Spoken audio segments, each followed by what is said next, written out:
curve along the facing wall. Mirrored shelves filled with shiny bottles backed it. On the top shelf, exotic red flowers spilled out of black and white checked pots. Stools with black and white checked seats lined the front. An ass filled every seat while other patrons crowded in, keeping the trio of bartenders busy. The generous space, artistically lit by silver pendants twisted into floral shapes, provided room for high tops, low tops, booths, and the waitstaff, dressed in sharply severe black, moving among them.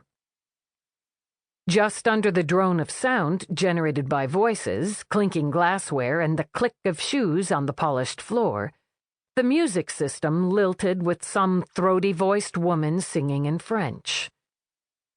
It all struck Eve as entirely too...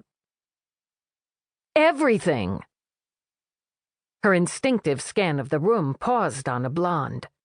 Striking features, a lush tumble of hair, a curvy body packed into a bright pink skin suit with high-heeled boots as green as her eyes. It only took a beat for her to recognize the gossip reporter, or as Larinda Mars termed herself, the social information reporter. The last thing Eve wanted, other than some weird French drink, was to find herself an on-air item on Channel 75. At the moment, Mars appeared much too focused on her table companion to notice Eve's entrance. Mid-30s, mixed race, slickly polished looks, wavy brown hair, and blue eyes that looked as annoyed as she herself felt. Business suit, not off the rack, high-end wrist unit. His face didn't ring for her, but as long as he kept Larinda Mars's attention on him, Eve figured she owed him one. The hostess, bold red hair swept up into a sleek, headache-inducing twist, approached with a practiced smile. "Good evening. Do you have a reservation?" "I don't know. I'm here to meet somebody. Maybe she got hung up." "Please, God." "Might she have made a reservation?" "I don't know. De Winter." "Oh, yes, Dr. De Winter. She's here. I think she went down to freshen up. Let me show you to your table." "Fine." At least they headed to the opposite end of the bar from Mars. "Would you like to check your coat?" "No, I've got it." Eve slid into the booth, onto the checked seat. A wall, head high when she sat and topped with more flower pots, separated the booth from another section of tables. The cop in her would have preferred a seat giving her a full visual radius of everything, everybody. But she only had to handle it for 30 minutes.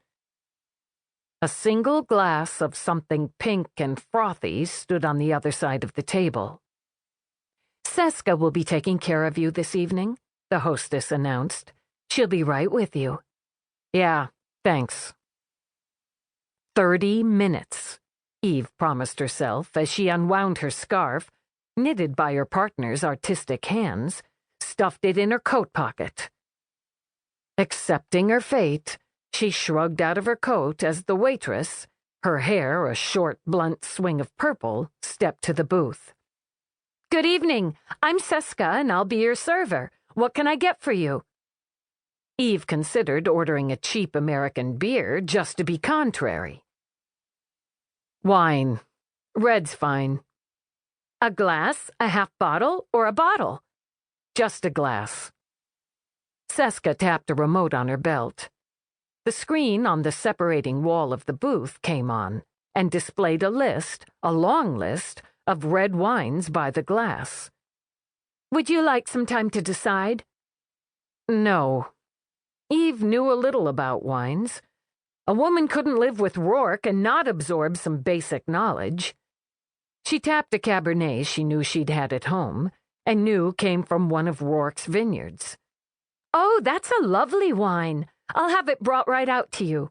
Would you care for any appetizers, hors d'oeuvres, accompaniments?" No, thanks." The young waitress never lost her smile. "If you change your mind, we have a lovely selection. You can order from the screen. I'll get your wine."